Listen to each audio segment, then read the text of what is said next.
பாலக்கோடு அருகே கேஸ் வெடித்த சம்பவத்தில் ஜேசிபி ஆபரேட்டர் சிகிச்சை பலனின்றி உயிரிழந்தார்.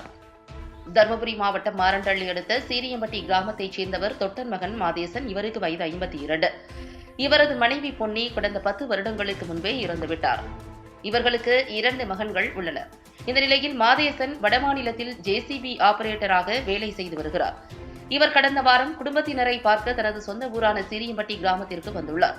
கடந்த 4ஆம் தேதி காலை சமையல் செய்வதற்காக சிலிண்டரை பற்ற வைக்க முயன்றபோது திடீரென கேஸ் வெடித்ததில் மாதேசன் தீ காயங்களுடன் தூக்கி வீசப்பட்டுள்ளார். வீட்டின் பெரும்பகுதி சேதமடைந்தது. அருகில் இருந்த ஓட்டு வீட்டின் சில பகுதிகளும் சேதமடைந்தன. இதுகுறித்து அக்கம் பக்கத்தினர் பாலக்கோடு தீயணைப்பு துறையினருக்கு தகவல் தெரிவித்தனர். விரைந்து வந்த தீயணைப்பு துறையினர் தீயை அணைத்து உயிருக்கு ஆபத்தான நிலையில் இருந்த மாதேசனை மீட்டு 108 ஆம்புலன்ஸ் மூலம் தருமபுரி மருத்துவக் கல்லூரி மருத்துவமனைக்கு சிகிச்சைக்காக அனுப்பி வைத்தனர்.